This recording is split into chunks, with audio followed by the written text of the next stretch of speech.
berdoa seakan-akan ada grammar yang mesti dipenuhi, baru Tuhan ngerti. Mana ada itu? Nah, itu kesalahan kita lagi. Lalu kita menganggap ada orang yang bisa doa, ada orang nggak bisa doa. Nggak ada yang nggak bisa doa. Ya, orang bisu aja bisa doa, cuma kita nggak bisa dengar itu aja. Ya, jadi semua bisa. Nah, kita tolong mereka. Nah, jadi penting itu konsep pemahaman tentang doa. Kadang dia bilang, waduh Pak, nggak bisa saya Pak, begitu panjang Pak, tadi saya mau berapa, saya mau ngomong apa. No. Kita kasih doa selamat nih, yang saya bilang nih, PA gitu. Tuhan ini besok, dibacain. Besok ini ada PA lagi Tuhan, yang moderatornya si Anu Tuhan, yang ini saya.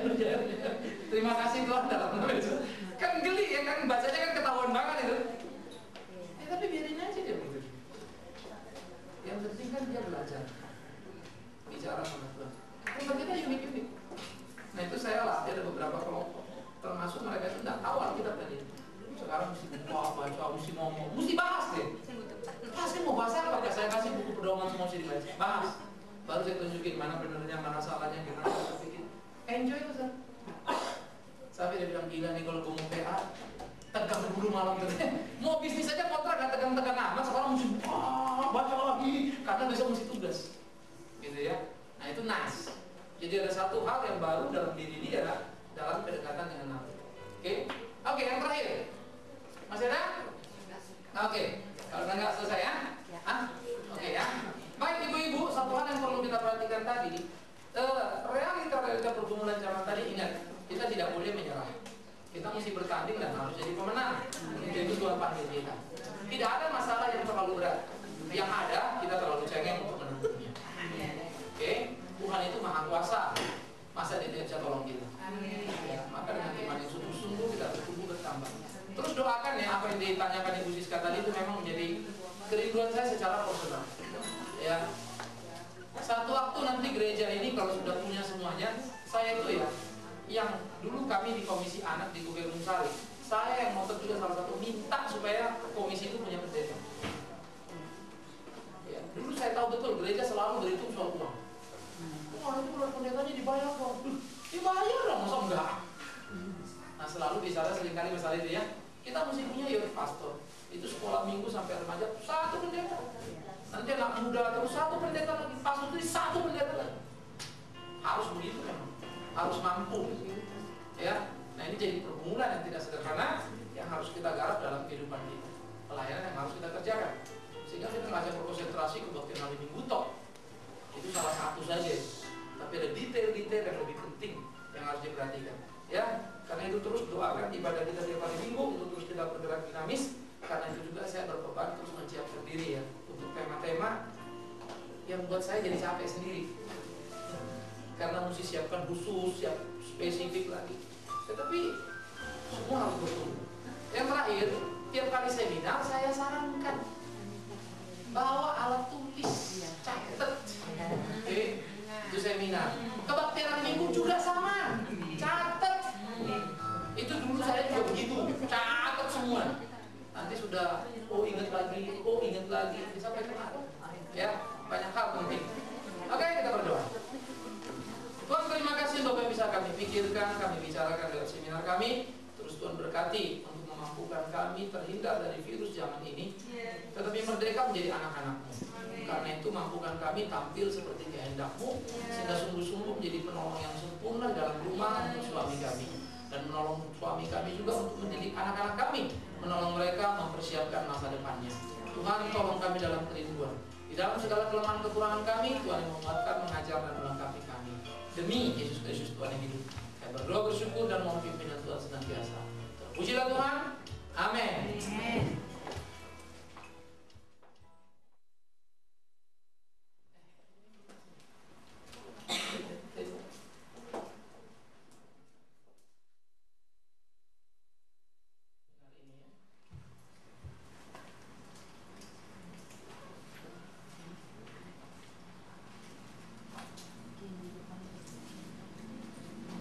Memikirkan wanita dan panggilan ilahinya menjadi sesuatu yang sangat penting.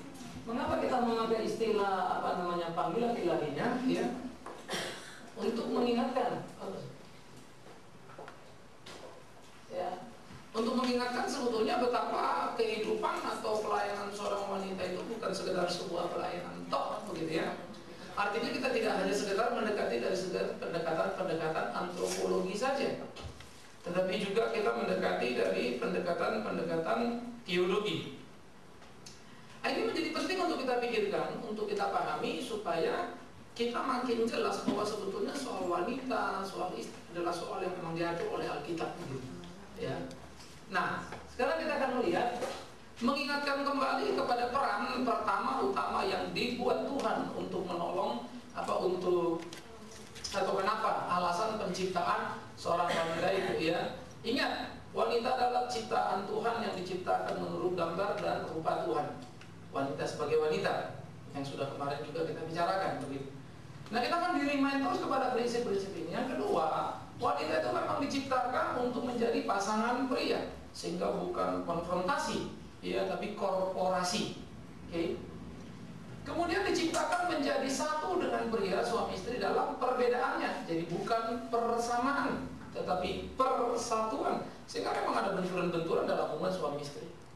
Omong kosong kalau tidak ada benturan, ya sangat tidak mungkin. Tetapi bagaimana memanage, bagaimana membuat benturan itu menjadi sesuatu yang bisa diselesaikan. Nah, itu yang menarik. Sehingga semangat persatuan menjadi semangat yang kuat dalam mengatasi perbedaan.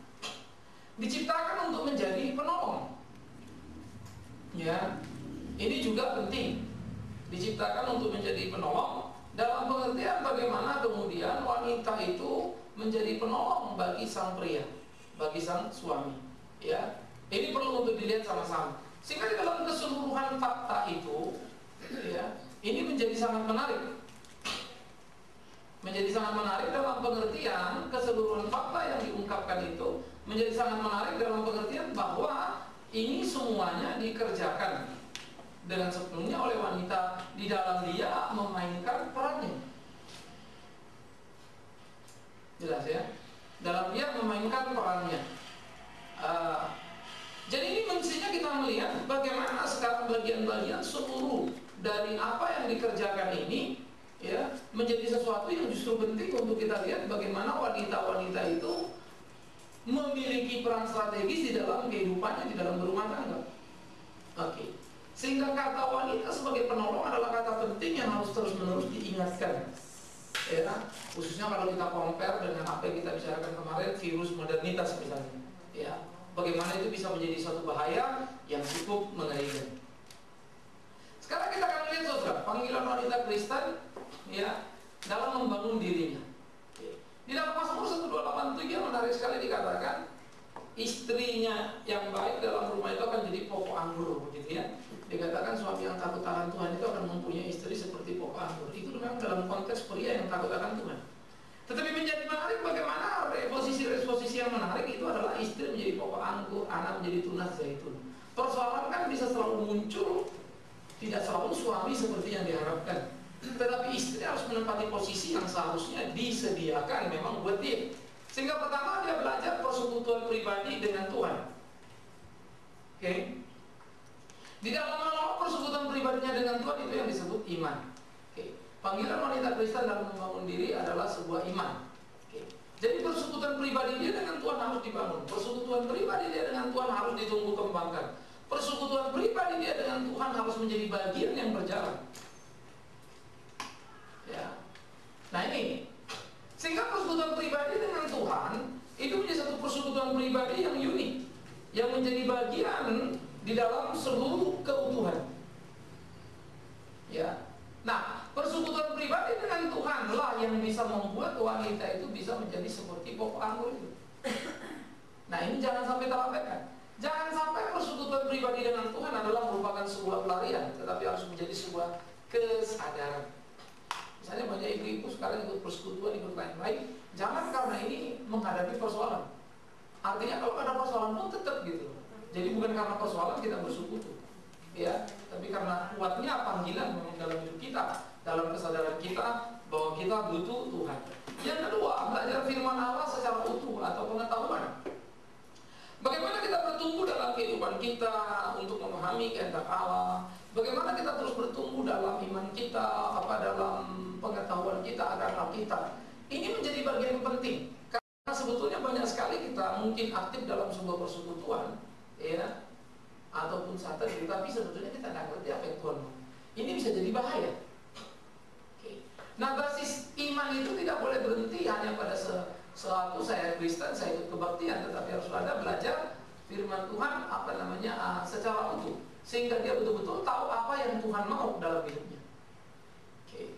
Jadi dia tahu Alkitab bilang gini, oh Alkitab bilang gitu ya. Ini ya.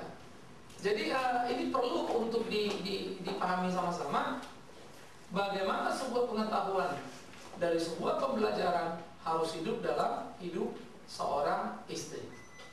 Yang ketiga, ya, bagaimana kita belajar menggali potensi diri ini pertumbuhan. Ya, jadi sesuatu yang kita tahu dari Alkitab kita tumbuh kembangkan menjadi sesuatu yang bisa dilihat. Ya, katakanlah iman kita kuat, katakanlah kita tahu banyak Alkitab, tapi bisa dilihat dari kita. Nah, kita mesti mengkonek segala pemahaman-pemahaman tentang kebenaran itu masuk dalam pemahaman yang utuh. Ya, pemahaman dalam utuh mengenai bagaimana sesuatu itu bisa kita tumbuh kembangkan menjadi sebuah pertumbuhan yang menyenangkan. Oke. Sehingga dalam bagian ini mengkonek ini menjadi penting. Misalnya banyak orang mengerti Alkitab, sudah belajar Alkitab gitu ya, tetapi ternyata dalam segi dirinya, katakanlah ia tidak menggali dirinya dengan baik-baik, sehingga nanti persoalan nggak bisa masak jadi ribut misalnya. Jadi kadang-kadang loh, ini ngerti Alkitab ini apa sih ini gitu. Nah, seringkali kita membuat pengertian Alkitab itu amat sangat rohani dalam tanda petik. Nggak ada urusannya Pak, yang penting kan saya ayat hafal ini, ayat hafal itu, tetapi apa itu masak-masak, nggak perlu itu. Misalnya ya, apa itu pakaian-pakaian, yang penting kan hati saya. Begitu ya, yang penting kan hati saya, nggak ada yang namanya mode-mode, itu kan duniawi misalnya. Ya kita nggak bisa begitu. Ya. Nah, kita mesti tahu apa yang ada pada diri kita, karena ternyata memang aplikasi dari iman harus bisa diukur dalam tindakan. Aplikasi dari iman bisa diukur dalam pertumbuhan dan perkembangan, sehingga ini menjadi bagian yang perlu untuk dipahami bersama-sama. Nah, komponen-komponen seperti ini harus menjadi bagian yang kuat di dalam kehidupan kita sehari-hari. Oke, ya. Bagaimana kita bisa melakukan semuanya? Ya. Terus kita belajar melalui kehidupan bersama suami, ini kedewasaan. Benturan demi benturan di dalam perjalanan itu jangan disikapi menjadi sesuatu malapetaka. Tapi benturan harus menjadi satu seni di dalam menggapai kedewasaan. Ya. Kalau benturan demi benturan, tahun demi tahun berjalan, tapi tetap saja tidak mampu kita atasi atau menjebak kita, saya kira itu menjadi sebuah kesalahan yang mengerikan. Mestinya benturan demi benturan justru menolong kita untuk bertumbuh, untuk makin ngerti. Memang hidup ini bukan sebuah teori. Hidup ini nggak gampang kayak diomongin banyak orang, begitu ya. Dan tidak perlu kita memikirkan bahwa itu adalah malapetaka yang akan menciptakan kehancuran. Enggak. Bahwa benturan itu ada dalam kehidupan, itu adalah bagian dari seni dua orang yang berbeda disuruh bersatu. Sehingga tidak mungkin itu tanpa benturan. Pasti dengan benturan sudah makin hari makin presisi, makin presisi, makin presisi. Ya. Nah, yang berikut menjadi pokok anggur yang subur ini kebanggaan. Oke. Nah, ini menjadi sebuah kebanggaan yang luar biasa. Kebanggaan yang menjadi sesuatu yang menguatkan dan yang meneguhkan.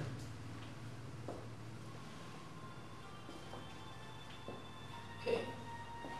Nah, ya, kebanggaan begini harus hidup di dalam diri istri, sehingga betul-betul istri itu bukan saja tadi istri yang bisa dan diandalkan, tetapi betul-betul istri yang membanggakan, begitu ya. Nah, ini komponen-komponen yang harus diperhatikan dari tahap-tahap tadi ya, iman, pengetahuan, pertumbuhan, kedewasaan, kebanggaan. Nah, sekarang sesudah dapat gambaran keseluruhan, saudara melihat ini semua kait-mengkait. Kesalahan persepsi pertama adalah kita berpikir dengan beriman, saya kenal Tuhan, saya ini semua beres. Tidak. Maka kita tidak bisa hanya cukup lipat tangan, berdoa, ikut persekutuan doa, tetapi kita harus mempunyai satu pembelajaran akan Alkitab, menggali, menemukan makna, begitu ya. Sehingga kita juga mampu untuk belajar mengevaluasi pendapat-pendapat dari luar kekristenan. Ya seperti misalnya kemarin kita bicara diskriminasi dan emansipasi itu apa sih? Sehingga kita asal main telan begitu aja itu semua isu. Lalu kita kebingungan dalam isu itu, lalu kita hanya menjadi wanita Kristen karena beragama Kristen, tapi sebetulnya tidak berpikiran dan tidak berprinsip Kristen. Ya, maka kalau saya baca banyak buku-buku mengenai jadi wanita Kristen dan lain-lain, itu semua pendekatannya psikologis, tapi diberi bahasa Kristen. Ya, makanya kita bilang kemarin semua pembicara setuju emansipasi. Aneh sekali. Tapi bicaranya Kristen, tidak mungkin itu. Ya, maka pengetahuan tadi penting. Jadi iman itu harus diwujudkan dalam sebuah pengetahuan, sehingga kita bisa membedakan mana iya, mana yang enggak. Kita memilah, menemukan yang sejati dan seterusnya. Ya. Nah dari sinilah kita bergerak, baru bisa disebut sebagai sebuah pertumbuhan yang sehat. Kan itu semua prinsip, semua itu pikiran. Oh saya tahu ini salah. Oke, tetapi gimana saya lihat pada diri Anda? Ya, sehingga Anda misalnya jadi wanita yang modern tanpa korban virus modern itu sendiri. Ya, nggak jadi norak misalnya kan gitu kan. Tetapi juga tidak kebablasan. Wah ini kan seninya. Ya, sehingga kau mengaktualisasi potensi apa yang ada yang bisa dikembangkan. Misalnya bisa menambah ekonomi tanpa harus bekerja, meninggalkan keluarga misalnya. Banyak kan yang bisa digali. Ya, kerja di rumah sebetulnya buat wanita banyak sekali.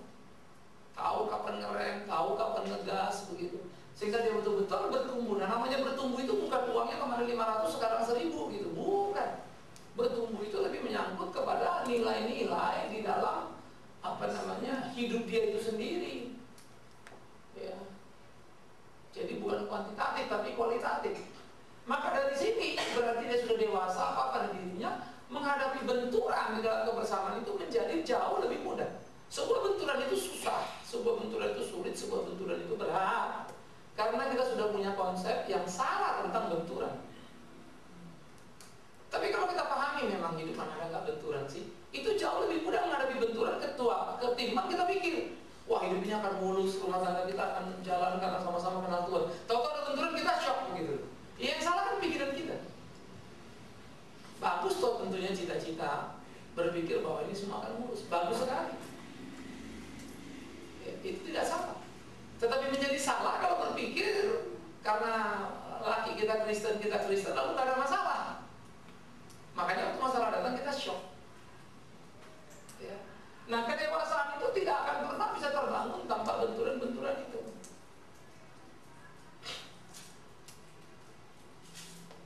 Jelas ya? Nah ini kita mesti lihat ini kedewasaan ini penting.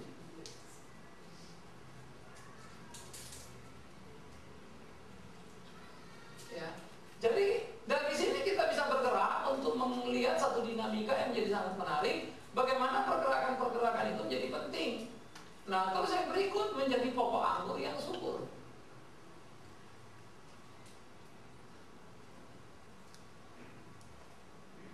Ya, pokok anggur yang subur itu adalah satu lukisan yang sangat menarik di dalam klasikalnya Perjanjian Lama.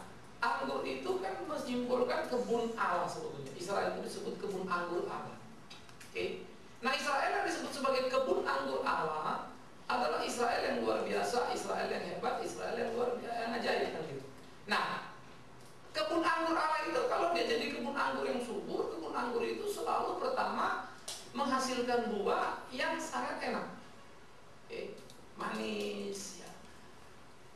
Harga jualnya besar, tetapi pohonnya kecil. Buahnya banyak, tapi sekali lagi pohonnya tidak besar. Sehingga anggur itu memang menjadi sangat unik sekali. Dia lemah, tidak mampu bertumbuh sendiri. Sehingga diperlukan sebuah penyangga untuk menopang anggur ini berdiri. Tetapi anggur yang lemah ini produktif sekali. Sebetulnya itu gambaran lukisan dari seorang istri kan bagus banget. Istri itu tampaknya lemah, perlu ditopang suami, tapi produktivitasnya tinggi. Sehingga bangga sekali sang pemilik kebun anggur, atau bangga sekali orang yang mengelola anggur itu. Itulah kebanggaan suami sebetulnya terhadap istrinya. Maka istri itu tidak perlu merasa perlu menjadi kuat seperti laki-laki. Oh memang ada ciptaan untuk itu kok. Ya.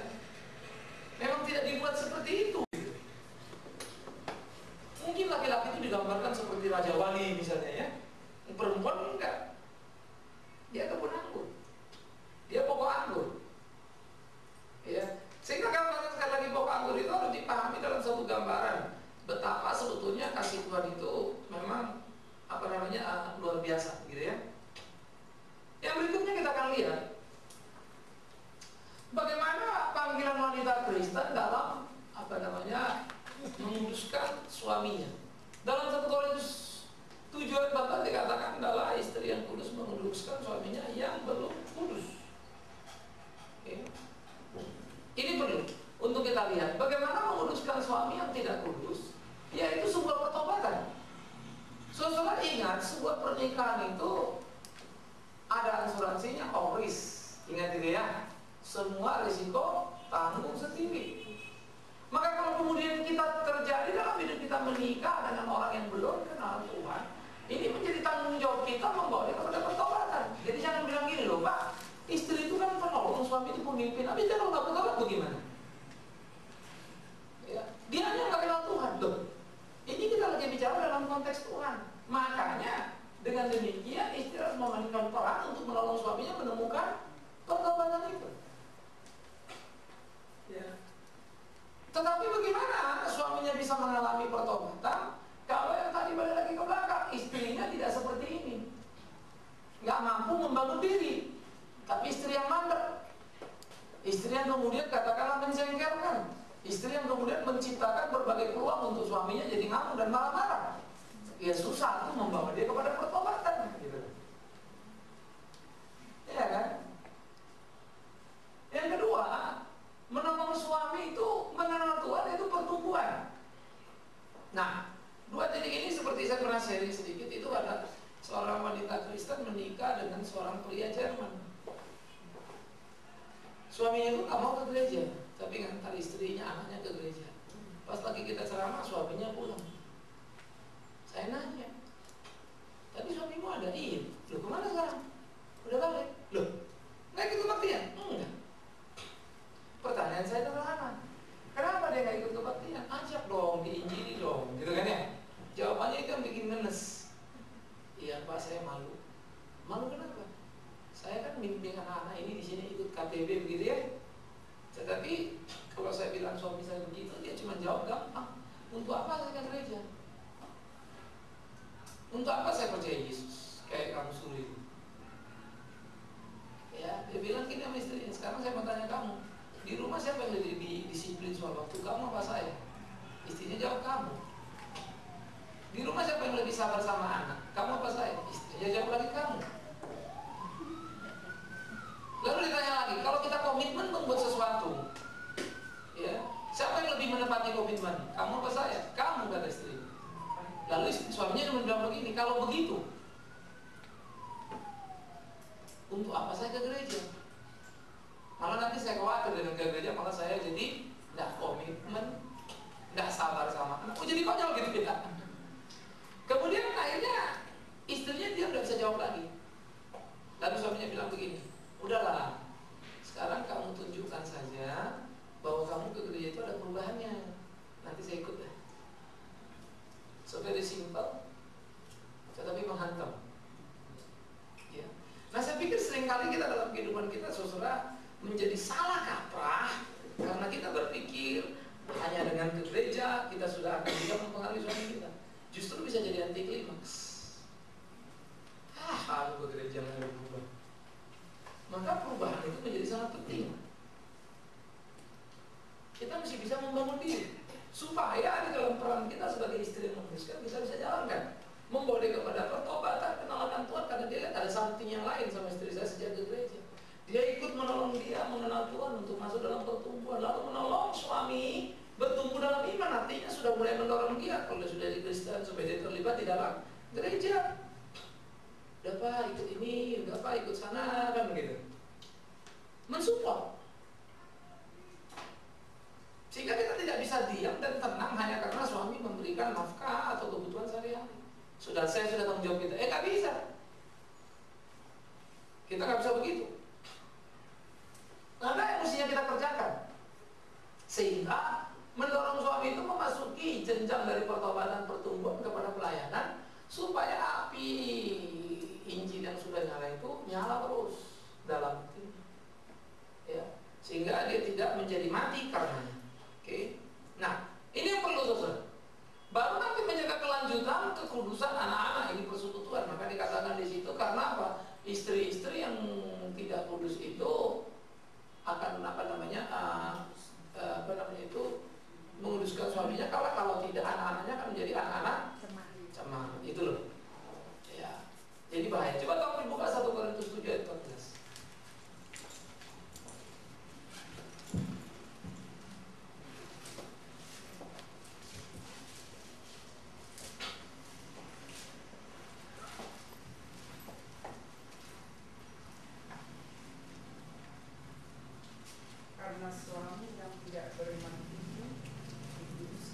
oleh istrinya, dan istri yang tidak beriman itu dikuduskan oleh suaminya. Andai kata tidak demikian, niscaya anak-anakmu adalah anak cemara, tetapi sekarang mereka adalah anak-anak kudus. Oke. Jadi kalau kita tidak mampu, berarti kita tidak bisa tolong suami jadi anak kita cepat, nggak gampang ya. Jadi jangan di sini bilang gini, ya Pak, suami saya sih payah, nggak pernah tuh jadi anak-anak begini. Yang milih itu kan jadi suami kita kan ada tanggung jawab kita gitu. Nah itu mestinya jadi beban doa kita. Sehingga maksud saya begini, kadang-kadang karena salah persepsi tadi, ini kita bilang begini, Tuhan tolong supaya suami saya kenal Tuhan, ini memang berat, suami saya begini-begini. Itu aja yang kita omongin. Tapi kita nggak pernah minta ampun sama Tuhan. Tuhan ampun, saya salah pilih, mestinya saya pilih suami saya takut Tuhan. Sekarang saya sudah kadung begini, masuk dalam satu pilihan yang salah, Tuhan tolong saya, kan mesti begitu, supaya saya menjadi bijak. Jadi dengan motivasi begitu, cara menanganinya pasti beda. Kalau kita berdoa, Tuhan tolong suami saya supaya kenal Tuhan, jadi seakan-akan salah suami gitu. Padahal salah kita loh, sebagai orang kenal Tuhan, karena punya suami gak kenal Tuhan gitu. Nah, jadi koreksi dirinya, introspeksinya mesti lebih kuat. Dalam permohonan juga, Tuhan juga akan mau memberikan pada kita apa yang kemudian justru membuat hati dia sakit gitu. Kan kita menyakiti hati Tuhan sebetulnya kan, sebagai orang yang kenal Tuhan, tapi kok pilih suami nggak takut Tuhan gitu, ya. Nah jadi perspektif atau cara pendekatan kita jadi berubah. Yang repot karena kita rajin persekutuan, kita pikir kalau sudah begini ya sudahlah, nanti Tuhan dengar doa kita semua. Ya, itu yang apa namanya salah sekali. Oke, yang berikut kita perhatikan. Ya, bagaimana juga kita menolong suami kita di dalam relasi yang kita sebut horizontal. Coba satu orang bacakan Amsal 19:14.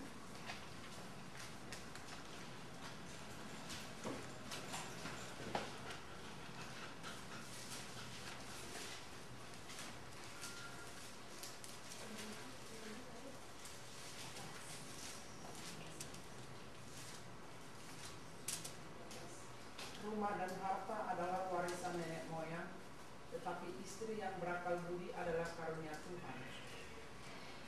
Nah, bagaimana dikatakan ada sesuatu yang lebih dari apapun, yaitu istri yang apa? Istri apa? Istilah itu penting untuk kita perhatikan. Di situ kemampuan dia sebetulnya bagaimana menumbuh kembangkan diri seperti yang tadi, sehingga dia memainkan peran, ya, untuk menolong suaminya di dalam hubungan horizontal, yaitu menolong suami menemukan potensi dirinya pribadi. Pas, sebenarnya kamu bisa ini, bisa itu, dan seterusnya. Jadi bukan teror. Kamu ini suami tapi nggak bisa ini, nggak bisa itu, ya susah. Ingat, istri penolong, bukan pelongkong.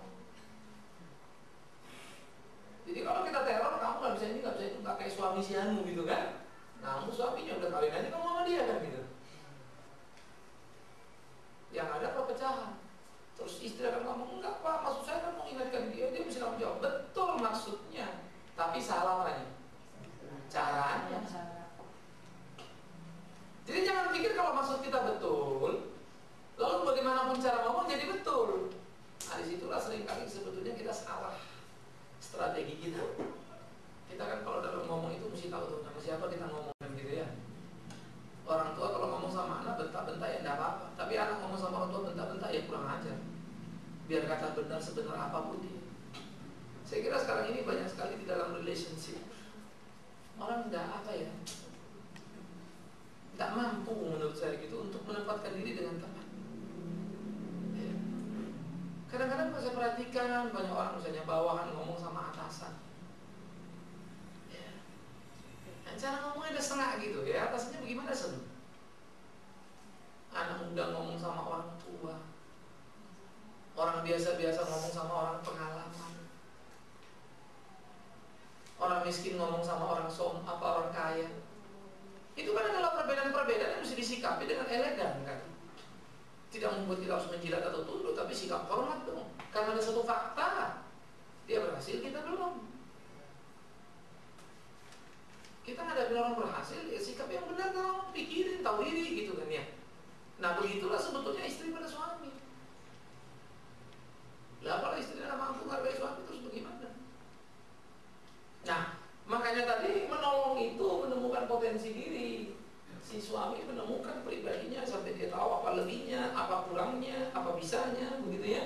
Yang kedua pakai juga amanah juga menolong suami mengaktualisasi peran. Ya. Posisinya di mana nih? Sebagai suami,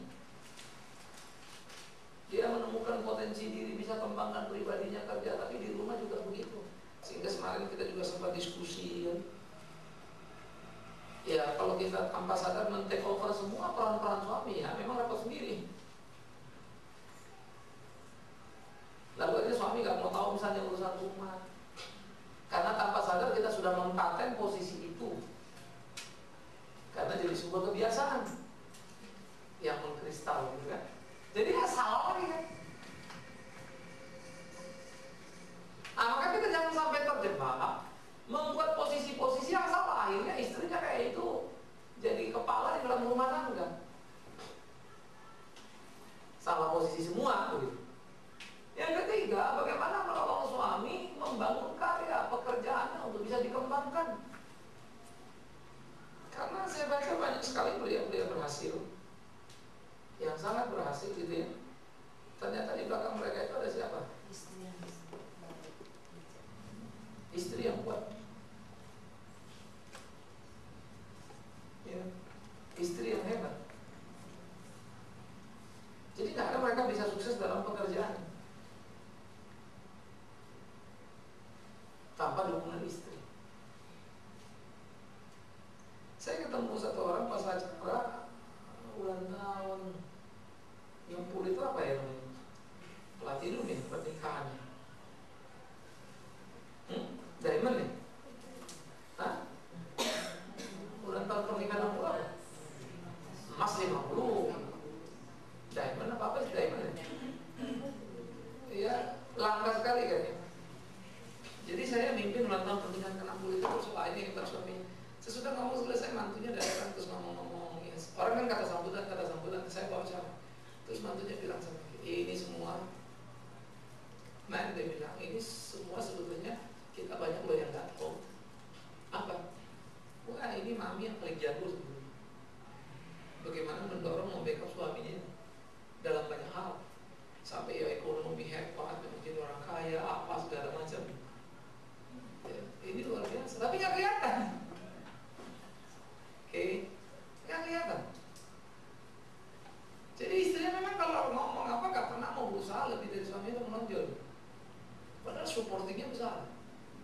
Tapi dia tidak mau ambil bagian dalam itu karena dia tahu menempatkan diri dengan luar biasa. Jadi dia orang Kristen yang juga menerapkan falsafah-falsafah Chinese yang cukup bagus dalam berperan sebagai istri. Kadang-kadang saya suka pikir ya, kadang-kadang pengaruh kultural itu kok lebih banyak sehingga seseorang itu bisa menjadi lebih lebih baik di dalam hubungan-hubungan itu gitu. Ya. Gitu ya. Nah, ini yang jadi penting. Nah, jadi di dalam bagian-bagian seperti ini kita mesti lihat ya menolong suami menemukan posisi ya, terus menolong suami membangun juga karya, itu pekerjaan gitu ya. Nah, di dalam membangun suami membangun karya pekerjaan itu harus diperhatikan juga bahwa pekerjaan-pekerjaan itu menjadi penting. Ya. Jadi pekerjaan-pekerjaan itu menjadi penting. Bagaimana suami itu didorong menjalankan pekerjaan, begitu pula bagaimana menolong suami itu memelihara persatuan, ya, suatu persekutuan baik internal di dalam keluarga, seperti anak sama suami kalau itu ada konflik kan begitu ya, atau sebaliknya seperti suami dan istri sendiri, atau suami dan mertua, orang tua kita begitu ya, dengan ipar-ipar. Ini kan banyak benturan-benturan, sehingga area-area rawan itu mestinya istri mampu memposisikan diri tapi tidak beroposisi. Jadi banyak suami mikirin keluarganya, istri mikirin keluarganya, kejebak ya. Sampai lalu suami nggak mau tahu keluarga istrinya, lalu kemudian semua jadi kacau balau. tiba-tiba begitu kembali lagi tadi, itu kata kuncinya di sini. Ya, sehingga nanti yang ke depan ini akan maju kalau yang belakang tadi diperhatiin. Kadang-kadang kita semua diskusi di sini, tapi yang belakang kita nggak perhatiin. Ya, ini kita mesti hati-hati. Nah, kemudian bagaimana menolong suami dalam ketegangan ini menjadi penghiburan. Nah, ini akan bisa membuat segala sesuatu itu menjadi lancar, menjadi baik gitu. Karena kalau tidak, dia akan menjadi satu hal yang saling meniadakan, itu bisa bahaya. Ya. Nah, sekarang kita akan lihat bagaimana menolong suami dalam relasi vertikal. Kita buka 30 Amsal.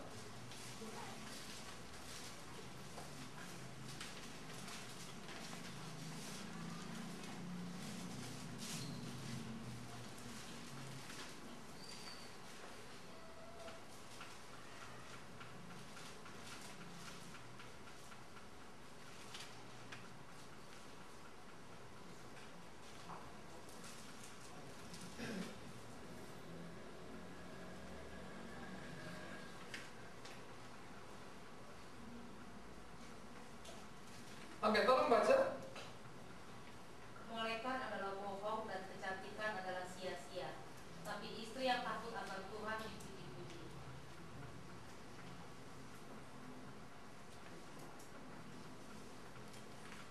Jadi apa dia? Menurut saudara apa maksudnya?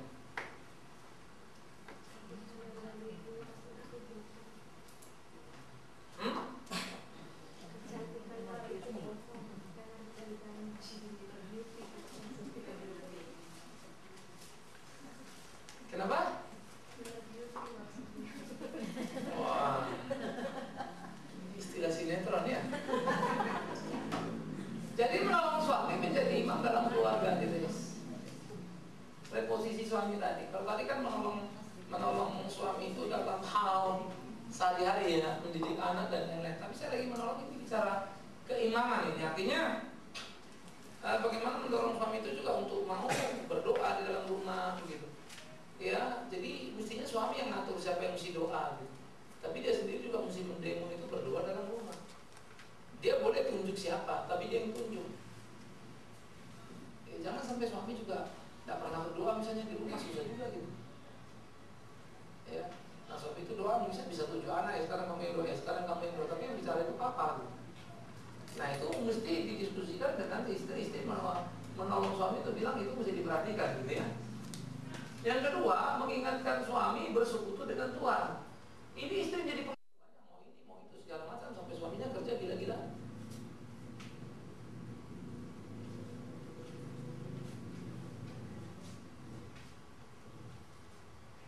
Oke. Jadi suaminya ini kerja gila-gilaan, tetapi di situ dia mampu menjadi penyeimbang. Artinya jangan bilang gini loh, Pak, aku nggak mau kamu kerja terlalu repot, tapi selalu minta berlian gitu kan. Ya, terus gimana suaminya mau beliin berlian? Berlian mau kerja repot-repot atau kerja keras nggak mau, nggak boleh. Ya, gitu kan? Ini nggak boleh.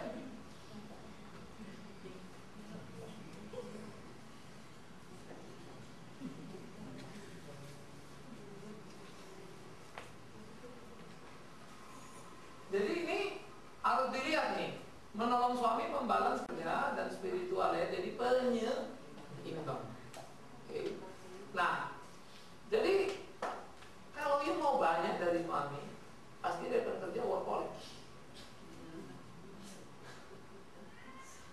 Kadang-kadang mungkin kita juga bilang, ya tadi itu ya, udahlah suami nggak usah kerja terlalu keras apa. Tapi kita nggak bisa menghemat misalnya pemakaian uang rumah. Tiap hari kita ngomong kurang, ya suami. Pertama dia kerja bisa nambah uang, kedua juga bisa menjadikan kerja pelarian. Daripada ribut-ribut di rumah, mendingan gue di kantor aja dah. Jadi banyak sekali, ini di Jepang ini sering sekali jadi masalah berat. Maka banyak orang workaholic sekarang. Ya. Nah kita ini harus hati-hati. Apalagi kalau kemudian adu-adu penghasilan. Wah itu lebih parah lagi. Jadi jangan sampai kejebak di sana. Ya, mendampingi suami dalam kegiatan rohani ya, ini perlu.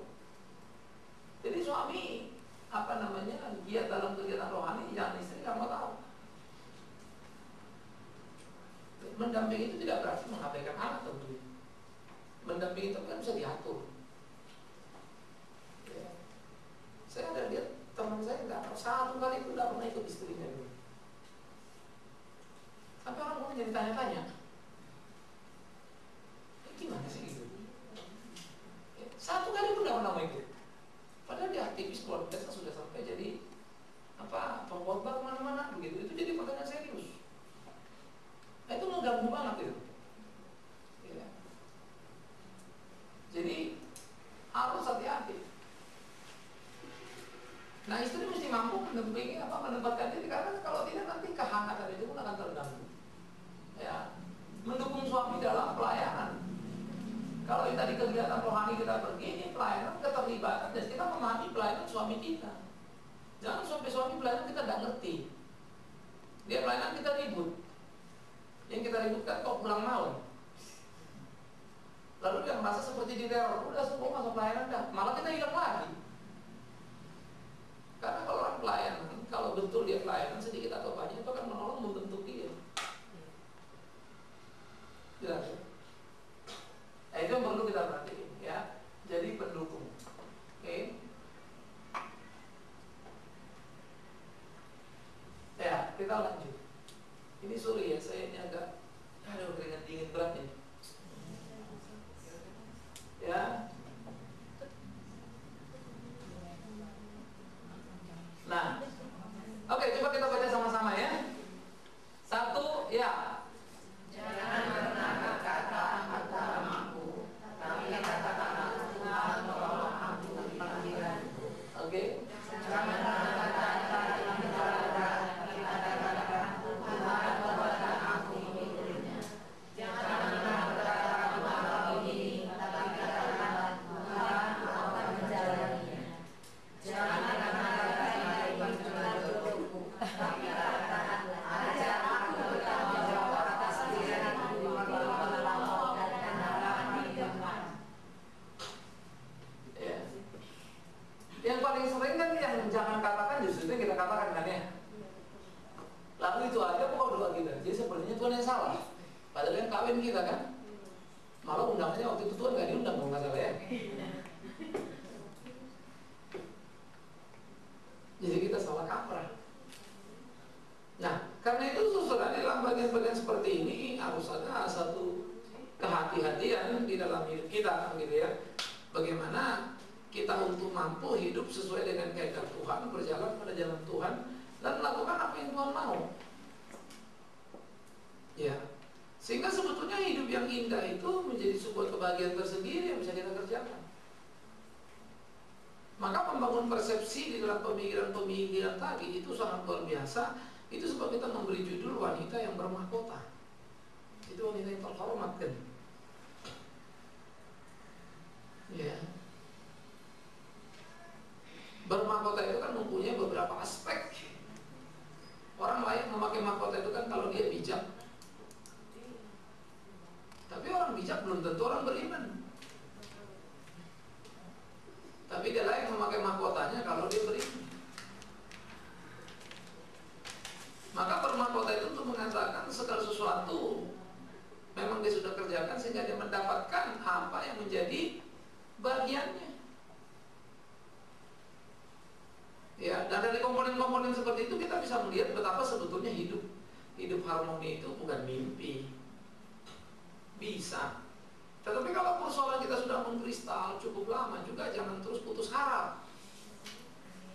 Masih ada masa depan. Sisa-sisa yang bisa kita jalani. Ya. Di dalam kehidupan rumah tangga paling tidak pewaris-pewaris iman kita, yaitu anak-anak kita. Ya, supaya kalaupun nanti kita tidak bisa memperbaiki karena kesalahan kita, paling tidak anak-anak kita tidak mewarisi kesalahan yang sama.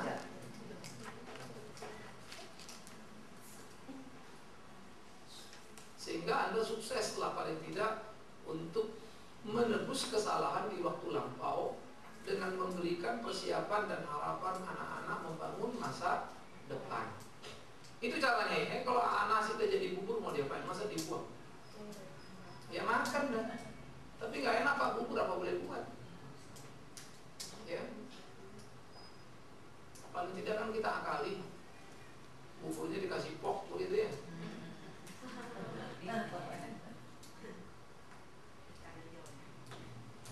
Jadi bisa dikasih tambah, dikasih apa yang bisa sudah di, supaya jangan sampai terbuang percuma. Jadi kalau dimakan artinya istilahnya bisa dinikmati, ada manfaatnya. Ya. Oke, saya berhenti di sini, ada pertanyaan. Jadi udah selesai semua catat belum?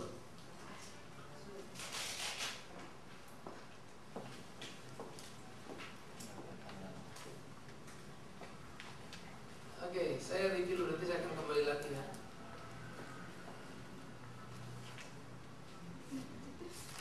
Jadi ingat tadi ya, sebagai penolong ya, ini posisi kita.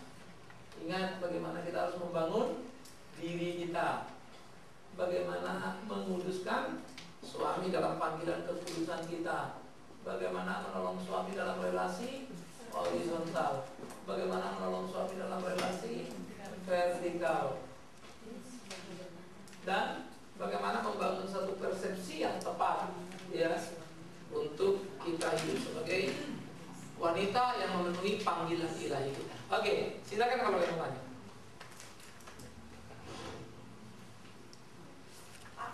Ya. Tadi kan dikatakan kalau suami yang takut Tuhan dia akan mendapatkan istri yang seperti Bapak Anggur. seperti pohon anggur. Nah kalau dia nggak takut Tuhan dia nggak dapat istri yang kayak pohon anggur loh. Suaminya nggak dapat. Tapi you sebagai istri mesti jadi pohon anggur. Tetap dong dapat Pak. Hah? Tetap kan? Nggak akan dia bisa nikmatin. Sebelum dia takut tuh, kamu boleh baik sebaik-baik. Suami tidak bisa menikmati, menghargai itu maksimal kalau dia tidak takut akan Tuhan. Karena untuk menikmati, memahami realita istri sebagai pokok anggur, itu akan membuat suaminya itu takut Tuhan. Jadi artinya wah suaminya takut, lama-lama dia juga jadi takut Tuhan. Nah itu namanya influence terbalik. Kayak gitu. Jadi suami yang takut Tuhan itu menjadi penting karena menolong dia. Ini kalau dari perspektif pendekatan suami ya, istrinya itu bertumbuh. Tapi ini kan kita lagi bicara pendekatan istri kan. Maka istri jadi pokok anggur itu bisa suaminya takut? Enggak, kalau dia nggak takut Tuhan. Karena untuk memahami dan mensyukuri, mengerti dan menikmati istri dalam pokok anggur, dia mesti takut Tuhan. Karena kata takut Tuhan nggak pos-pos juga dia. Ada aja yang kurang. Sampai kita bilang gila udah baik amat masih diginiin kan gitu. Udah gini masih gini, udah gini masih gini. Ya mesti berjuang. Sehingga kesadaran bahwa kita adalah pokok anggur hanya bisa ditemukannya pada waktu dia mengenal gitu. Jadi jangan bilang gini, Pak makanya saya tak jadi pokok anggur soalnya suami saya belum kenal Tuhan. Gila. Jadi bukan karena suaminya gini, istrinya begitu gitu. Pada dirinya masing-masing punya tanggung jawab ya. Oke. Pak tapi kalau umpamanya kan tadi kalau dia bertobat baru dia bisa merasakan hasilnya ya. Tapi kalau berarti kalau dia nggak bertobat-tobat dia nggak pernah merasakan hasilnya. Tapi kita harus tetap sebagai istri itu berbuat baik terus tanpa bosan-bosannya dok. Kadang tapi kan kalau udah ini jenuh juga ya kalau tadi atau obat nih. Ini loh. Memang ini panggilan kita. Oke. Terus dibilang lagi kan tadi. Ini kok kepencet apa? Ya ini.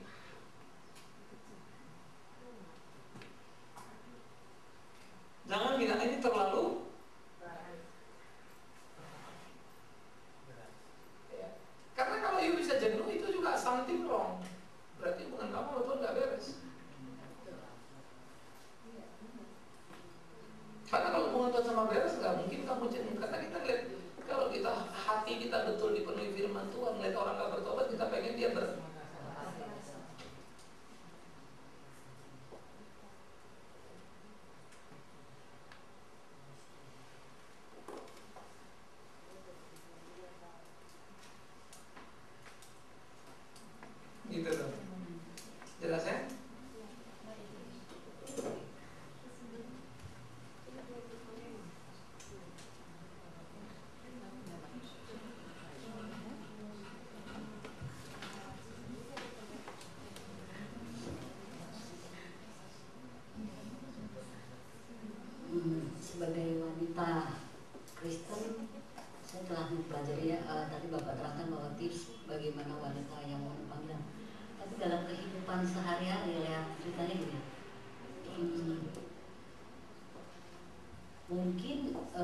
ada satu keluarga yang seperti saya sendiri ya, ke gerejanya rajin, kebaktian termasuk suami. Hanya ada penyakit yang cemas dan ragu di suami saya dalam mengambil keputusan. Kadang-kadang yang jadi toleransi itu membuat kita marah di rumah, ya keputusan itu ragu dan cemas. Itu doa yang tepat itu untuk meminta pada Tuhan itu yang ragu dan cemas itu, karena sampai ke psikiater. Tapi cemas yang berlebihan gitu, gimana ya Pak Pendeta mengatasi? Cemas yang anak saya juga udah mulai cemas juga, jadi dalam mengambil keputusan sesuatu dia jadi ragu. Begini, itu kan masalah kejiwaan sebetulnya, ya, yang membuat dia menjadi nggak tahu ada fobia apa ya. Jadi itu kan mesti dibereskan. Tetapi ketika kita mengatakan kamu pada sudah rajin ke gereja dan lain-lain, saya berani mengatakan ketika hubungan kita erat dengan Tuhan, perubahan pasti terjadi. Tapi kalau itu hanya sebatas tadi yang dekat dengan kegiatan tidak sama dengan kekentalan hubungan dengan Tuhan. Semua orang ke gereja ribut. Ada cekcok di gereja, hanya menunjukkan satu, tidak dewasa. Kalau dewasa tidak ada ribut. Ya, semua orang ke gereja, tapi bisa jadi 3. Siapa yang kaya? 4 lah. Siapa yang dilayani? Tuhan, sesama, organisasi, atau jangan-jangan dirinya sendiri. Kalau melayani diri dia nggak puas, dia marah-marah ribut, karena dirinya yang dilayani. Ini yang paling rendah. Dan itu banyak. Semua orang salah. Pertanyaan kan sederhana, emang kamu nggak pernah bikin orang susah? Sehingga kalau orang bikin susah terus kamu rasa orang itu kurang ajar banget. Seberapa hebatnya kamu? Justru kalau kamu nggak pernah bikin orang susah, dibikin susah pun kamu tenang saja. Iya kan? Maka orang yang dibikin susah rasa terus ribut itu paling sering bikin susah orang. Gitu. Nah jadi kondisi-kondisi di mana orang mengabdi atau melayani itu seringkali juga menjadi babak belur. Ada kedewasaan. Nah, begitu juga mengatasi persoalan. Tapi kan ini startup ini berbentukan. Ya. Jadi ya kalau begitu anak-anak juga lama-lama rekam ya bisa jadi kan. Mungkin dari orang tua dari mana begitu ya, sehingga dari dulu nggak pernah dipercaya membuat sebuah keputusan. Nah itu pengaruhnya besar. Sehingga memang mesti ada satu terapi paralel ya. Psikologi mesti dibereskan, secara teologi tentu hubungan pribadi dia dengan Tuhan. Karena kan begini, kalau memang kita percaya pada Tuhan, kenapa kita khawatir terlalu banyak hal? Gitu kan. Nah itu kan mesti ada satu evaluasi. Ya, saya suka bicara kadang-kadang, saya sendiri juga merasa saya takut Tuhan, tapi kadang-kadang saya begini, saya rasa ada yang kurang dan saya bergumul terus. Maka makin hari saya makin tidak terlalu pusing. Ya misalnya kalau orang begini, ini gimana? Nah, udah kalau dia mau ikut enggak sunnah. Makin hari makin capek saya. Ya.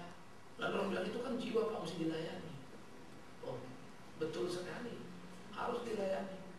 Kalau dia mau, kalau enggak, ya jangan kasih bicara pada Nabi, habis energi kita. Saya begitu. Kedengarannya kencang, tapi Paulus sendiri bilang orang jahat itu kalau bebal kurang ajar nggak usah diomongin, malah serahkan sama setan gitu. Lebih ngeri lagi kan gitu ya. Jadi balik lagi memang itu realita dalam kehidupan kita. Ya.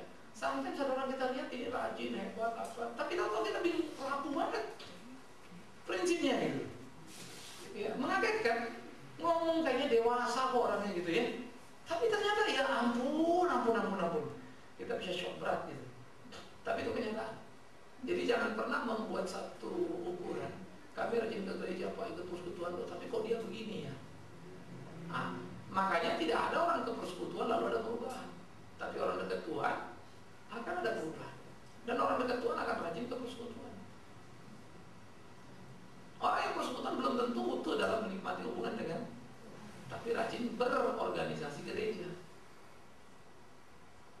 Ya, saya ingat kalau di Medan itu ada dulu namanya ibu-ibu hari Kamis, persekutuan hari Kamis gitu kan. Terus mereka paduan suara, tapi nyaris tidak pernah ada ribut. Berapa ibu-ibu yang kokoh di situ sama mertua sama mantunya, gila betul sikapnya. Karena kita bilang, sampai ada yang nanya saya nggak ngerti. Mertua saya itu pimpin pujian, pimpin ini, buat di gereja doa. Kalau apa sermon dia yang gini dia, tapi kok sadis begini Pak sama saya. Kadang-kadang orang confusing. Karena kadang-kadang atmosfer di mana kita ada itu gereja membuat kita rohani dalam tanda petik. Tapi begitu kita kecemplung dunia dan lagi ya apa atmosfernya kita begitu. di kantor lain, nanti di sini lain, di sana lain. Nah, kita tidak fleksibel. Nah, buah itu belum menetap. Buah itu belum menetap. Itu perlu hati-hati. Ya, oke. Jadi yang sisi lain juga begini. Yang sisi lain adalah mungkin sudah baik, kepersekutuan juga motif baik, tapi kok belum waktu. Ya, jadi gereja itu tidak sampai dengan kita ke gereja semua berubah langsung berubah. Nggak ada seperti itu ya.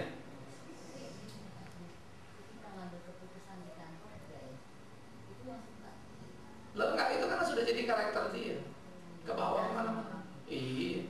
Nah jadi memang mestinya dia itu yang saya bilang tadi. Saya kenal beberapa orang begini, udah posisi tinggi, orangnya kadang-kadang sanguin begitu. Sanguin itu semua mau disenangkan, bikin putusan nggak bisa. Ya begitu. Semua orang mau dihappykan sama dia. Hanya dia bingung sendiri mau bikin ini nggak enak sama ini, bikin ini nggak enak sama ini, bikin ini nggak enak. Ya pusing sendiri. Banyak yang begitu. Tapi idealismenya bagus. Nah, itu balance. Makanya kita bilang didik anak itu nggak gampang. Ngajar sekolah minggu nggak gampang. Kalau guru-guru sekolah minggu pikir ngajar sekolah minggu gampang, itu guru yang paling bodoh. Karena dia tidak tahu betapa sulitnya pergumulan. Karena dipikir ngajar sekolah minggu cuma cerita. Nolong psikologi, gimana anak mulai mimpi, gimana anak ini. Ya, dulu anak saya selalu saya suruh di sekolah minggu misalnya mereka berdoa, saya gilir ada mimpin pujian. Kelas anak SD sudah mimpin nyanyi, mimpin apa kesaksian. Karena saya pikir harus mereka dimaju kuat dan seterusnya. Dan itu perlu ya. Jadi jangan, memang banyak anak-anak sebenarnya rusak di mana di dalam rumah. Kita ini maaf aja orang tua ya. Kita bilang kita sayang anak, tapi sebenarnya kita sering merusak anak.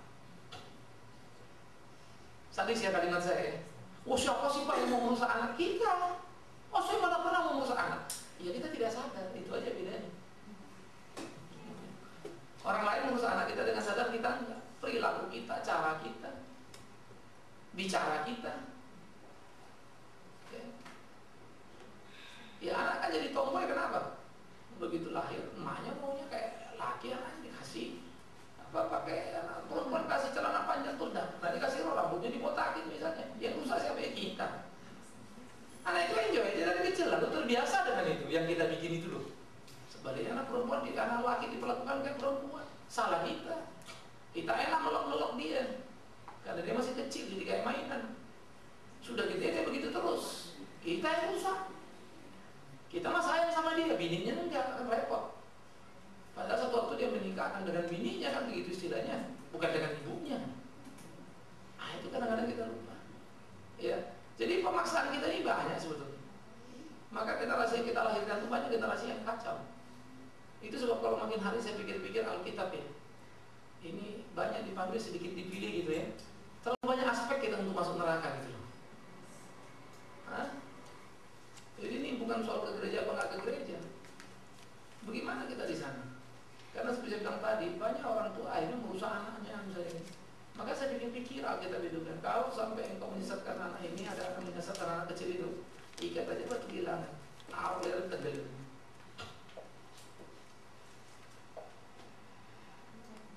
Ya kan?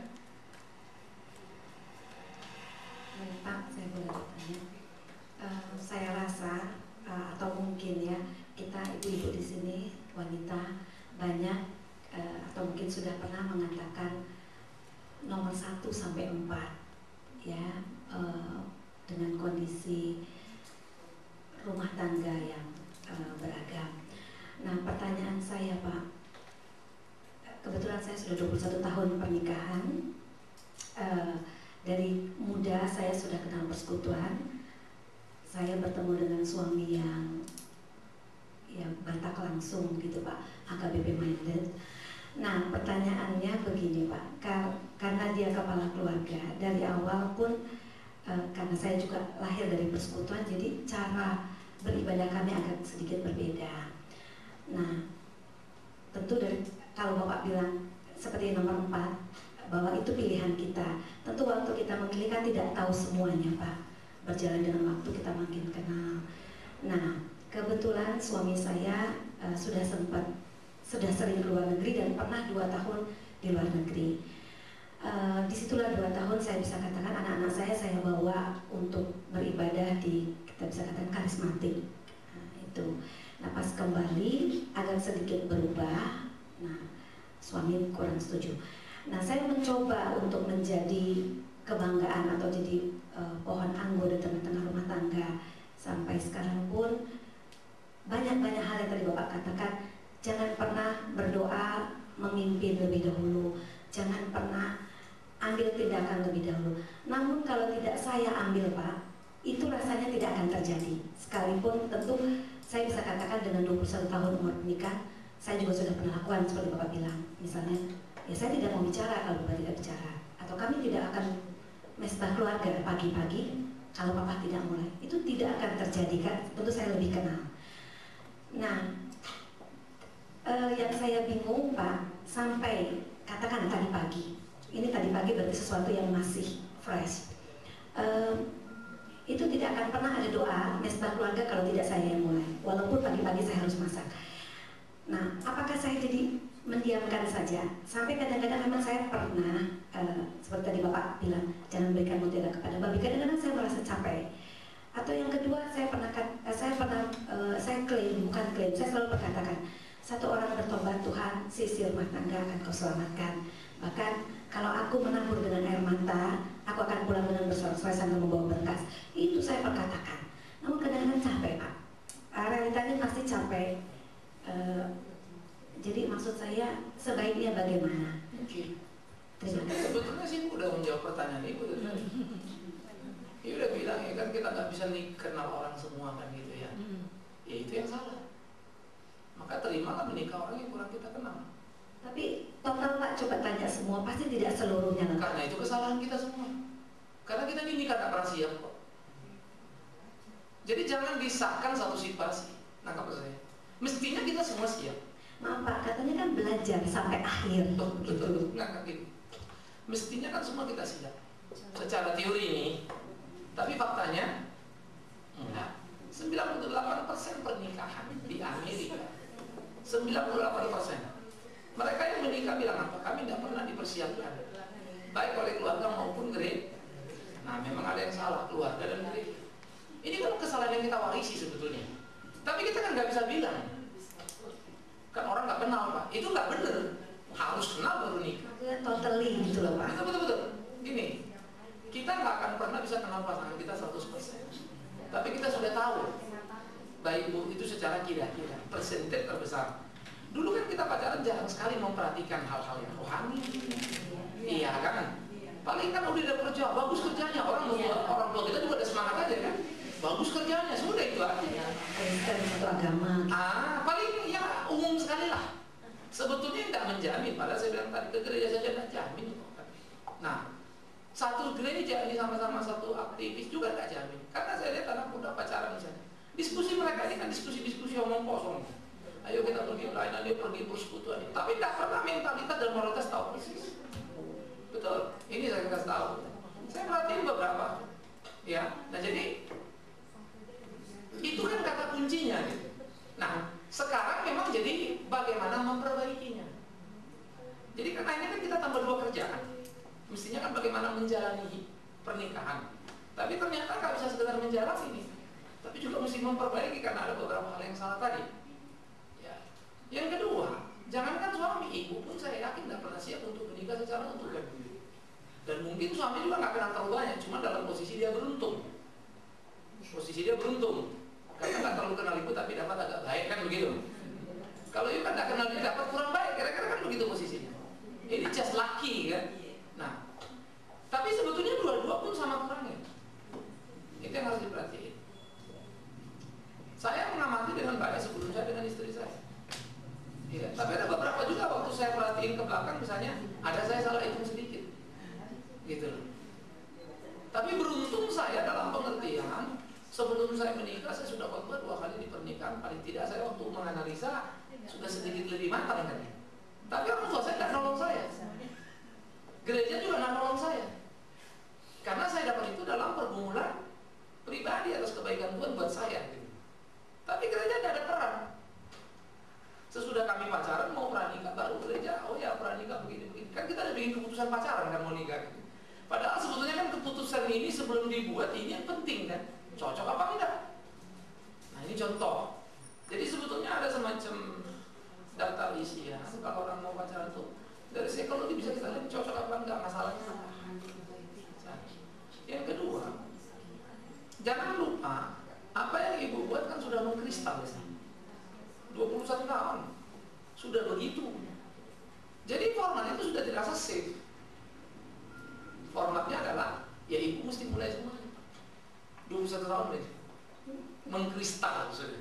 Sehingga menurut memang jadi sulit. Tapi mungkin ibu kan punya alasan, iya pak, memang kita dari dulu begitu kan gitu. Terus bilang kan kita sudah lakukan. Saya nggak tahu itu dari tahun pertama ibu sudah punya kesadaran apa enggak kan gitu. Apa tahun keberapa kan gitu. Tapi yang jelas ini kan sudah mengkristal. Di posisi sebetulnya waktu dulu pertama kali pasti ibu tidak terlalu tahu suami ini, ternyata suami ibu begini nih. Tahunya kan sekian tahun kemudian. Ya yuk sungguh-sungguh dalam Tuhan misalnya berapa lama? Keluarga. Kebetulan kalau kakak saya laki-laki pendeta di Betani, mama pun begitu. Nah, kami keluarga yang kalau istilahnya gereja lahir baru seperti itu. Nah, suami kebetulan tidak. Tetapi saya kadang-kadang berpikir, Pak, kok 21 tahun tidak ada. Jadi ada istilah begini, lebih baik tidak ke gereja Pentakosta atau Betel ketimbang ke gereja. Itu saking kuatnya, saking kuatnya gitu, Pak. Nah, jadi sering di akhir-akhirnya saya suka berkata, ya entah iman entah ngambek ya Pak, yaitu seperti itu, masakan Tuhan tidak melihat air mata ditampung bikin bersama, atau kadang-kadang seperti itu Pak, ya sudah, walaupun tidak baik, keselamatan itu masing-masing, namun tetap saya lakukan bagian saya. Suami baik Pak, baik, kalau bisa dibilang puji Tuhan baik, kelakuan baik, kesetiaan baik, semua baik. Namun saya lihat 21 tahun, saya kadang-kadang introspeksi, apakah saya memang tidak menjadi contoh atau menjadi batu sandungan. Namun kembali saya introspeksi ke dalam, kalau saya menjadi sesuatu yang batu sandungan, mungkin ke ipar, kemana saya pernah berantem ini tidak, ke mertua tidak. Dan yang mungkin saya entah sombong, tapi saya berkata, sepanjang pernikahan saya isi dengan persekutuan, dengan doa puasa gitu. Saya pikir saya sudah cukup baik. Namun letih akhirnya gitu. Oke. Ini persepsi. Oke. Jangan pernah berpikir dengan semua kegiatan rohani kita jadi baik tanpa pernah mengerti sebetulnya dengan siapa kita berhadapan. Yang kedua, saya pikir saya tidak pernah tangkap sedikit pun misalnya konsep suami ini apa sih, kenapa sih. Tapi yang saya tahu dia baik. Makin dia baik, makin sulit bagi saya membayangkan kita menuntut sebuah perubahan dari dia, perubahan apa yang makin tidak jelas kan, karena dia baik kan gitu ya.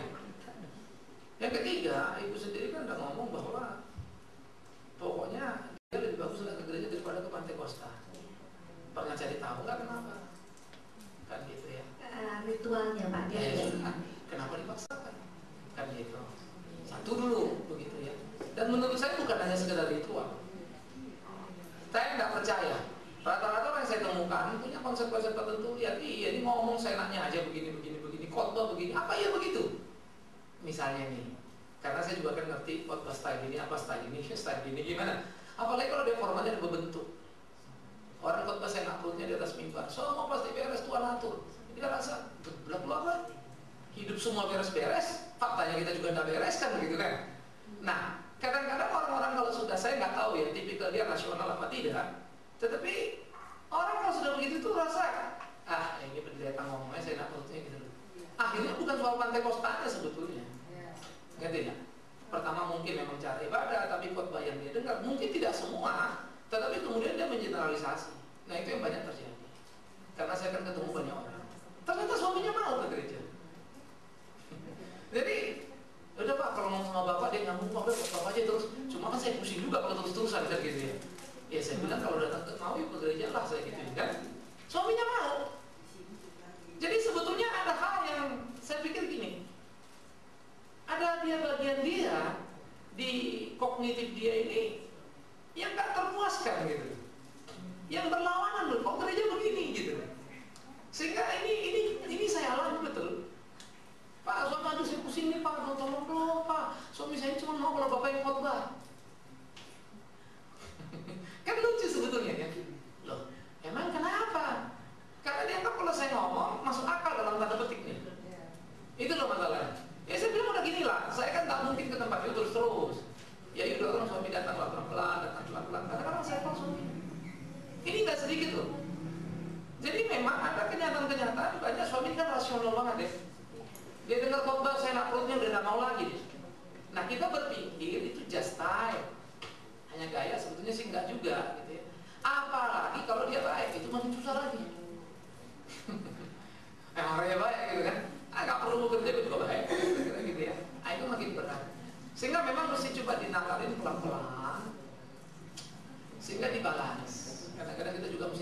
Sehingga memang seringkali perbedaan-perbedaan kita dengan suami ada pada area yang kita salah-salah hitung.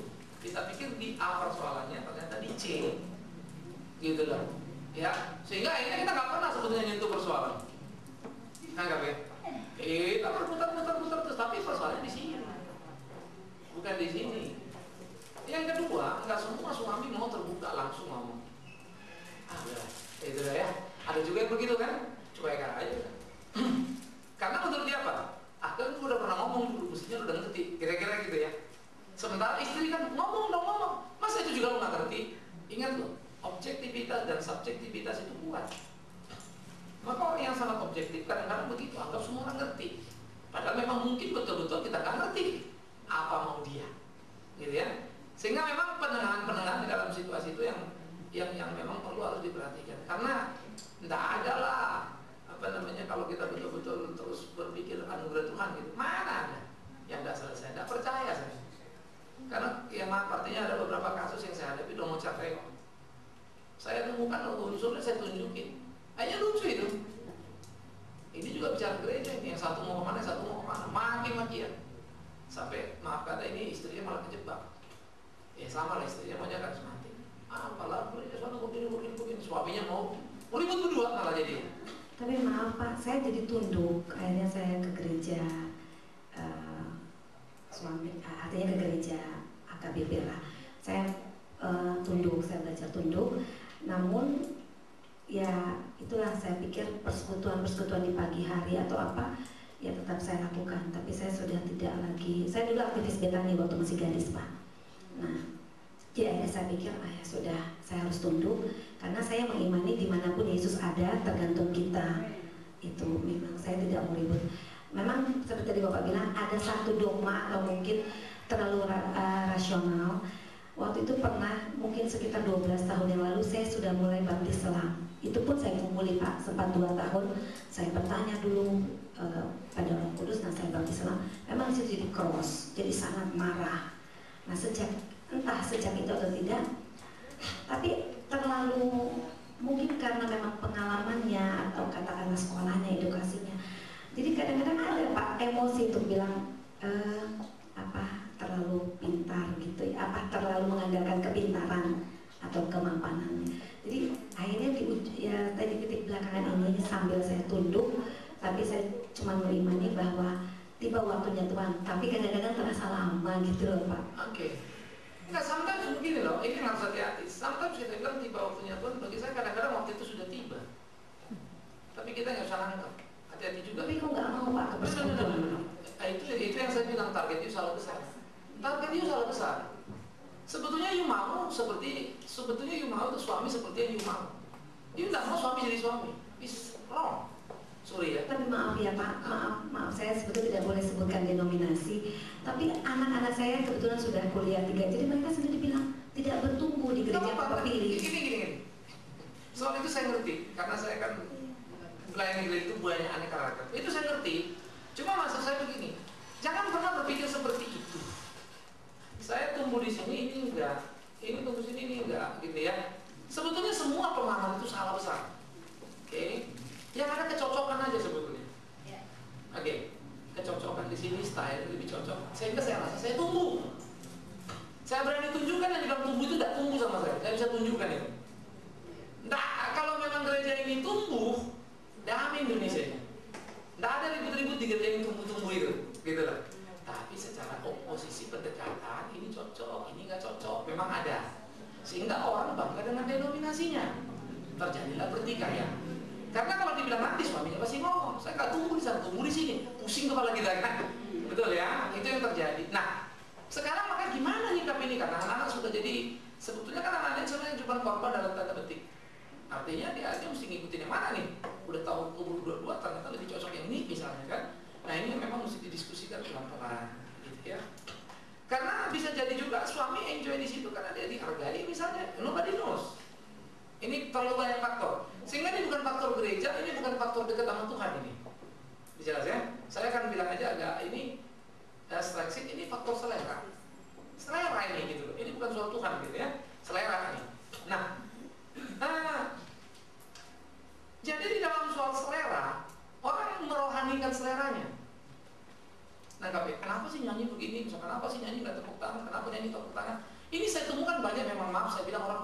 agak sempit jadinya berpikir. Saya ini malang-malang buana. Bukan cuma gereja Protestan, Katolik pun saya kebaktian. Mimpin orang Katolik, khotbah di Katolik saya pernah. Tapi saya nikmati betul, ada satu sisi mereka yang unik sekali ya. Nah kalau kita dewasa kita bisa nikmati semua. Yang over kita turunin, yang kurang kita naikin, kan ketemu cennya pas gitu ya. Sehingga saya dari mana-mana gak terlalu pusing. Nah gereja kita sebetulnya itu pergumulan saya bertahun-tahun. Tempat kita sendiri kalau kebaktian unik kita nih. Ya, unik dalam pengertian ini apa sih, ini karismatik enggak, kata orang GKI enggak, misalnya memang enggak, saya bilang. Saya bikin kebaktian di mana saya rasa enjoy, saya bisa dekat sama Tuhan. Ya, tanpa terjebak kepada suasana rasa. Ada sisi yang kosong kita isi, kan gitu ya. Nah, di dalam bagian-bagian seperti ini, dogmatis yang tertanam lama itu sudah mengkristal, jadi nggak gampang juga dicundak gitu kan. Dan yang kedua misalnya, di dalam isu baptis selam, dia sudah dibaptis misalnya dulu, baptis percik misalnya waktu anak-anak. Ini memang jujur saja, ini kesalahan gereja yang sangat besar ini. Ya, saya tidak tahu nanti Tuhan hukum apa pendeta-pendeta itu gitu. Kalau saya akan menghargai orang baptis selam, udah dibaptis sudah, dia percik sudah, tidak ada baptis dua kali. Iya, belakangan ini saya enggak, sorry. Maksud saya begini, sehingga luka suami kan ini cerita 12 tahun lalu, itu pasti juga dikomporin dalam tanda petik nih sama pendetanya di gereja sebelumnya. Istrimu tertib, makin benci lah dia sama gereja yang melaksanakan baptis selam. Kebetulan namanya karismatik, gitu loh. Jadi ini kita mesti lihat historicalnya. Jadi saya sedikit itu pun udah bisa nangkep. Ini jadinya begitu, tapi kan kita nggak ngerti kok separah itu. Saya kan udah ngerti sekarang Pak salah. Tapi itulah orang. Mengingat kesalahan kita paling pinter. Mengingat kebaikan orang kita suka sebentar. Tragisnya kan di situ ya. Budi baik itu cepat lupa orang. Tapi kejahatan orang atau kesalahan orang kadang-kadang nempelnya ketat banget. Nah, ini sekarang jadi sebuah pergumulan. Saya nggak tahu. Ya, ini cari variabel. Just comment sesekali suruh Bapak datang ke tempat kita ngobrol-ngobrol gitu ya. Maaf Pak, Bapak mungkin pernah diundang ke PLN, betul di PLN. Ya, kalau dia datang dengar saya pasti dia suka sama saya kan gimana? Saya tidak tahu siapa, saya belum pernah ke PLN gitu ya. Jadi karena kita coba compare begini, ada bagian orang tanya saya jawab, orang tanya saya jawab. Di gereja kita pun sama. Ada rasa ini lain gitu ya.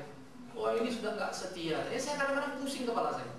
Jadi orang kalau cepat untuk memahami sesuatu, nah kebetulan saya sudah belajar sejarah gereja, ngajar lagi sejarah gereja. Saya belajar dari nol sampai ujungnya itu apa sih? Di mana benturan, mana kultural, mana teologikal, semua kita gali kan gitu ya. Nah, sehingga memang bagi tadi lagi memang nggak sederhana, ya. Jadi saya pikir yuk cooling down, pelan-pelan jalan. Terus kalau seperti doa puasa yuk lakukan, tapi menurut hemat saya jangan sampai suami juga tahu dalam tanda petik. Karena buat dia nanti apa lu lagi puasa nanti makin aneh lagi. Karena sebetulnya puasa itu tidak menambah iman, tidak mengurangi iman. Jadi itu yang Paulus bilang latihan badan itu terbatas sebenarnya. Nah kalau puasa boleh nggak? Boleh untuk melatih diri kita itu, badan kita gitu ya, mengendalikan keinginan, tapi itu tidak sama dengan rohani. Ini harus hati-hati nih. Nah kalau di PR memang khususnya kalau di lingkungan karismatik doa itu bisa menambah puasa. Kalau kita mau bangun gereja kita puasa supaya Tuhan bergerak. Itu sebetulnya juga secara teologi sih ngeri banget gitu. Kalau puasa bisa menggerakkan Tuhan, ya Allah puasa rame-rame aku 40 hari pun mau. Ya salah kita. Jadi kalau di PL itu puasa itu kesalehan, pertobatan, ya permohonan, itu ada 3 hal. Kalau nggak bikin dosa itu puasa, mereka minta ampun. Wah mereka teriak. Kalau ada permohonan khusus mereka puasa. Terus itu wujud kesalehan orang Yahudi puasa 1 minggu 2 kali. Oke, sampai perjanjian baru murid-murid Yesus tidak puasa. Orang-orang ahli Taurat bilang, apa ini murid-muridmu kenapa tidak puasa? Ngapain mereka puasa? Yesus yang ngomong ini, mempelai ada pada mereka. Nah lalu Paulus ngomong sama Timotius, latihan badan ini terbatas bulannya, tapi ibadah itu memuat. Apa latihan badan? Itu bukan olahraga, puasa. Nah, jadi kalau belajar teologi itu kan jadi repot. Nah tapi kalau saya, karena saya belajar semua, memang puasa baik. Jadi saya tidak tahu pusing orang puasa. Welcome itu gitu ya. Nah kalau lingkungan KBP jadi masalah. Karena memang konsep yang dianut puasa pun salah gitu loh. Nah jadi gak ada kedekatan gitu ya. Coba Kita di sini ada malam kontemplasi, misalnya Jumat gitu kan, kita puasa. Tapi untuk melatih diri kita nanti malam kita mau ibadah. Nggak ada itu puasa lalu gereja kita nanti diberkati Tuhan. Nggak percaya saya. Hidup kita membuat kita diberkati Tuhan, entah puasa entah enggak. Gitu lah. Tetapi alangkah indahnya kalau kita bisa, kenapa tidak? Kan gitu juga. Jadi itu yang kita mesti lakukan, ya. Nah, jadi perseberangan ini memang kental sekali. Kental sekali. Apalagi memang kira-kira dari tahun 70 80-an keributan antara gereja karismatik dengan mainstream church itu kuat. Ya. Misalnya HKBP Karnolog itu benci banget sama karismatik. Gitu. Karena pernah ribut gitu kan.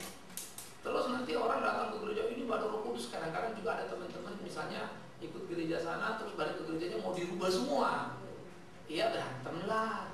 Jadi ada gereja-gereja mainstream ini anggap kurang ajar, bikin masalah aja gitu loh. Padahal juga nggak semua begitu. Kan ini kan repotnya mesti dilurusin ya. Jadi mainstream ini kalau kaku memang betul, karena terikat pada tradisi sehingga tidak ada inovatif. Nggak mau berubah lah, dablek gitu saya bilangnya.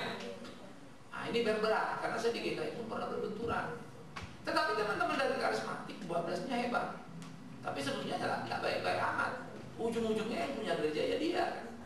Pendeta, gembala sama dengan owner. Jadi cari duit semua ujung-ujungnya kan bisnis kan gitu kan. Maka di gereja karismatik pendeta bisa kaya banget, sekaligus kere banget. Tergantung jemaatnya siapa.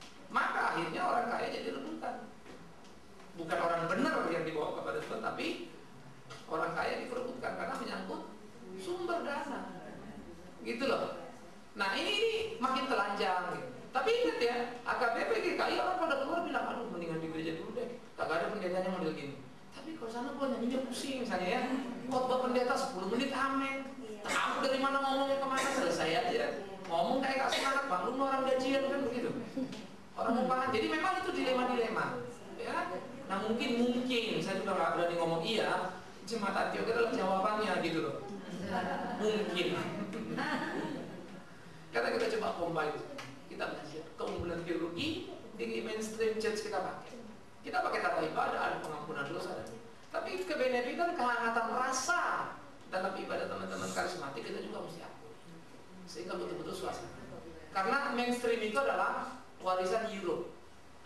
Oke, GKI, GPB itu Europe. Kenapa dia begitu? Karena Europe itu bukan ibadahnya Tuhan Yesus itu. Yesus beribadah lain lagi. Yahudi itu energik juga. Zaman Yesus itu masih 3 not. Orang Yahudi itu nyanyinya balada. Ya jadi karena ngaji begitu. Memang itu Timur Tengah. Coba kalau saya ngaji teror ribut lagi. Islam. Siapa bilang ya Islam? Iya, Yahudi duluan baru Islam. Cuma kita ini kan cupet semua. Karena kita sudah mendarah daging dari sejak kecil sampai gede Europe, yaitu gereja saya juga GKI. Sebaliknya karismatik itu dari mana? American style. Nah itu Negron spirit. Negro itu kalau kebaktian, wah pendeta, asik, happy day, yeah. Kalau saya gitu bisa geger di gereja nanti. Berani kita bilang orang itu gak ada Roh Kudusnya? Gak tahu lah saya. Kalau saya gak berani untuk menghakimi dalam pengertian Roh Kudus ada apa enggak, itu bukan wilayah saya. Tetapi kita bisa lihat dari buahnya. Ternyata banyak orang-orang karismatik ini yang buahnya hebat-hebat, tapi gak sedikit yang kurang ajar. Di mainstream tidak sedikit kurang ajar, tapi banyak juga yang buahnya hebat-hebat. Ya sudah. Kan gitu kan ya. Jadi bagaimana kita beriman sama Tuhan. Jadi saya pikir ibu mesti ada hope lah ya. Tapi perspektifnya mungkin pelan-pelan dikendorkan dulu, karena saya pikir ibu agak sedikit jadi beban berat karena beberapa konsep tadi. Iberesin dulu, artinya cepat atau lambat itu gampang lah. Kalau saya sih yakin saat waktu yuk ajar dia satu tempat juga nggak jadi masalah. Ya. Supaya tapi hati-hati gini, jangan sampai dia rasa ibu mau bawa dia lagi kayak karismatik, hati-hati lagi tuh ya. Bilang di masjid lain nggak begitu kan, lo udah tahu kan gitu ya. Kalau nggak mau ntar lo dimarahin sama dia gitu ya. Terima kasih. Oke, yang berikut satu terakhir lah kali ya, siapa ada? Oke, kalau nggak ada ya, ya sorry ini saya juga jadi agak lemes banget nih karena jadi keringat dingin. Oke ya, jadi hidup di dalam melayani itu tidak mudah ya. sebagai pendeta yang bergumul, yang belajar ini, belajar itu, tahu ya. Seringkali juga harus merasa kepukul, kecewa juga dengan berbagai hal yang tidak seperti kita bayangkan ya. Saya kadang-kadang misalnya ada orang menilai saya yang membuat saya deg-degan. Kayaknya saya ini orang bodoh, orang tolol, kok nilai sampai segitu gitu istilahnya ya. Saya coba memikirkan bagian-bagian di mana kadang-kadang kesakitan itu bisa terjadi dalam hidup kita ya. Jadi itu yang kita juga mesti kadang-kadang belajar, ya udahlah Tuhan, yang penting kita jalan saja gitu ya. Kuping saya misalnya paling sakit kalau saya misalnya dibilang, wah Pak Bigman pelayanan yang dilayani orang kaya gitu. Waduh, kuping saya paling sensitif saya digituin. Kenapa? Karena hidup saya bertahun-tahun jadi pendeta non salary non facility. Ya, dan sampai sekarang pun saya terima duit yang kedua. Bertahun-tahun saya jadi pendeta sejak ditabiskan. Ya, sampai sekarang uang saya banyak saya pakai untuk pelayanan. Rumah saya udah tambah gede, mobil saya udah tambah bagus. Ya, secara saya, padahal saya sudah bisnis, sudah punya rumah jauh sebelum saya jadi pendeta. Jadi kalau dikali-kali artinya turun lah kira-kira begitu. Tetapi memang kepuasan saya beda kok kan begitu ya. Dan yang ketiga misalnya, kita mau mengembangkan gereja. Saya punya kelompok. Itu bukan lagi orang kaya, orang kaya kan banyak ya. Ini kalau ngomongin ya saya sebut juga udah kelas Indonesia lah, saya sebut namanya juga semua tahu. Saya tidak pernah ngajak mereka bikin gereja. Saya tidak pernah ajak mereka aktif ke gereja gitu. Yang saya ajak kalau yang cinta kebenaran, yang ngerti kebenaran. Itu saya. Kalau mau soal uang gampang serangan. Ya. Yang berikutnya kalau kita bilang, ya, misalnya saya juga sensitif kalau dengar begitu. Nah, kemudian di dalam bagian-bagian seperti ini saya bisa merasakan kesensitifan kita semua. Ya.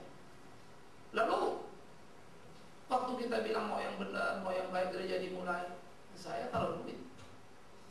Saya tidak tahu duit saya paling besar apa paling kecil, saya juga tidak ngerti.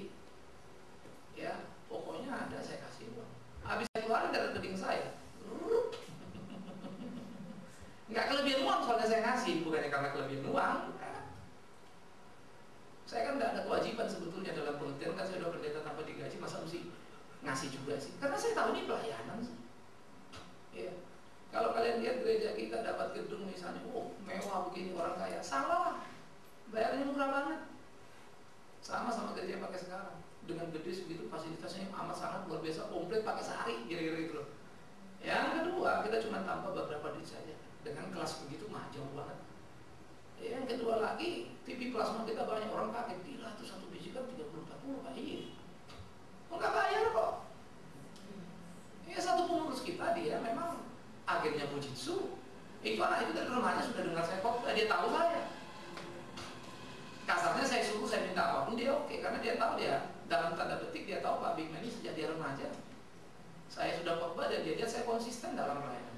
Kalau nggak di mana mau? Kan gitu ya. Sederhana kok. Ya, jadi memang Tuhan datang tolong jalan saja. Tuhan terima kasih untuk apa yang bisa kami pikirkan. Tuhan tolong pimpin kami dalam menjalankan, sehingga kami boleh melakukan apa yang jadi kehendak Tuhan di dalamnya. Tuhan dipermuliakan. Terima kasih Bapa di dalam surga. Kami berdoa menyerahkan semuanya dalam tangan-Mu. Di dalam nama Yesus Tuhan kami berdoa, bersyukur dan mohon pimpinan Tuhan senantiasa. Terpujilah Tuhan kekal selama-lamanya.